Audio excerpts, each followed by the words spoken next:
Hey, word on the street is your binoculars are from 1976. Do you want some cool ones from Vortex? Yeah, you do. Like, comment, subscribe. We're giving them away every single month of the season. So if you like, comment, and subscribe, you're entered. Who doesn't like free stuff? All right, guys, this scares me. Because a couple years ago, I know a lot of you remember that year. I don't know, what was it, 2-3 years ago? Make sure you drop in the comment if you remember. But 2-3 years ago, all across the country, it didn't matter where I was. I could have been in Minnesota, I could have been in Missouri, I could have been in Maine.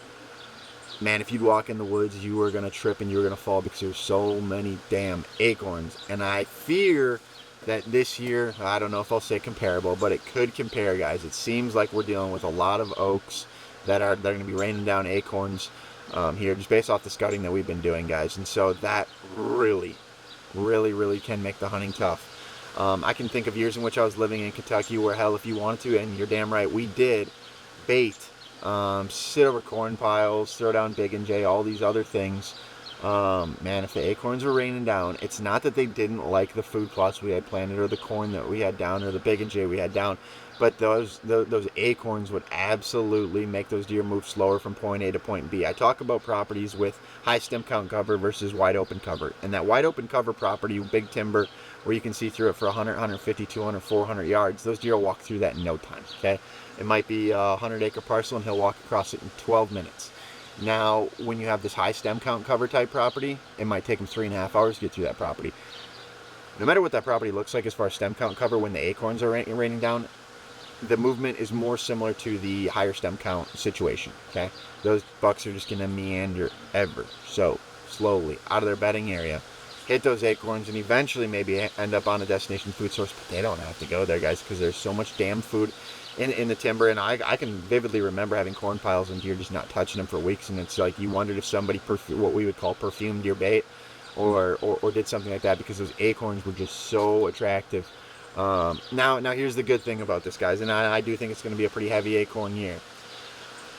A lot of times we talk about white oaks, and depending where you are in the country, that is the predominant tree, and depending where you're at in the country, it might not be the predominant oak. It could be red oaks, and here's what I will say is I like to focus on red oaks more than white oaks. Now, why? White oaks, in the time of the year in which they're dropping earlier, can be a hard time to hunt.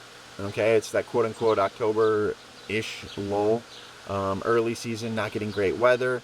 There's forage everywhere. There's just a lot of food for deer everywhere. Okay, so it's a tough. It's not that I dislike white oaks or acorns, those white oak acorns more. It's just more so the time period in which they dropped is an extremely hard time to hunt.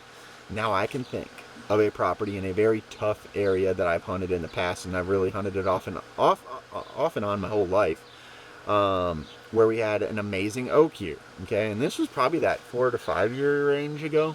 Probably not that year. That was, think it back, guys. You drop it in the comments. That year where we really had good acorn production across the entire country. Was it already 4 to 5 years ago? It might have been that year. Nonetheless, this area is not known for big bucks.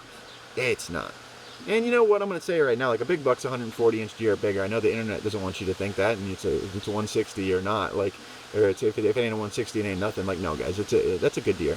And don't think you shouldn't be shooting this deer if that's a quality deer in your area because of what the internet made you think. But so anyway, we're talking about like big woods area. Okay, like not a ton of agriculture, a lot of predators. I know I'm kind of showing my cards here, but like we're talking about wolves, we're talking about mountain lions, we're talking about bears like you couldn't believe. And those red oaks were raining down, and because they're not super desirable early in the season because they are more bitter, they were what was left later in the season. And oh my goodness, it looked as if somebody was taking corn and just throwing it in the snow. The way that these deer were just digging it up, like you would have swore it was a radish turnip brassica plot that the deer were digging through the snow. So this is why I focus on red oaks, because whether you have snow or don't have snow, you need to realize this about the red oaks and the red oak acorns. They're bitter. They're not super palatable. They are, but they're not super palatable early season or super attractive early season, which means that they get pushed off into the later portion of the season, which means that later portion of the season in which a bed to food pattern is much more huntable. Now you know what the food source is, you know what's left, and if you're in a big woods type of scenario, or maybe a little bit of agriculture, and you got red oaks in between, like whatever the scenario might be, when a lot of guys are done hunting, and a lot of guys have given up on the season, and a lot of guys don't want to hunt anymore, if you feel as if you had a good acorn production year and you have red oaks, Not that checkered looking bark, but more so that long streaky bark, and you can Google what red oaks look like, guys. And you have a lot of red oaks. Even if you're scouting around early season, remember that for late season, like late November into December and even January, guys, if it's a good enough year. That is something that you should absolutely key on. And I will tell you right now, like if you want to kill a big woods buck, I'd be focusing more on the red oaks than the white oaks, because the white oaks are dropping a time of the year in which it's super hard to hunt.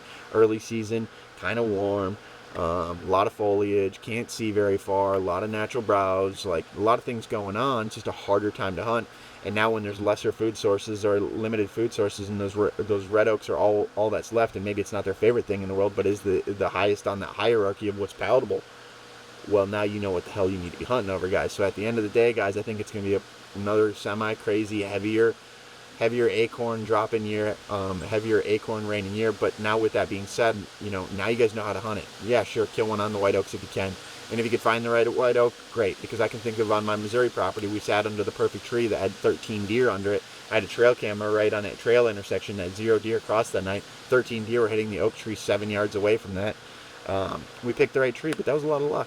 And it was on the way to the destination food source, and so we were strategic in how we were hunting it. But at the end of the day, guys, white oaks are great. But if you can find some good red oaks, guys, focus on them later in the season when there's not a lot of food left. I think you're killing a big old whopper buck. Good luck.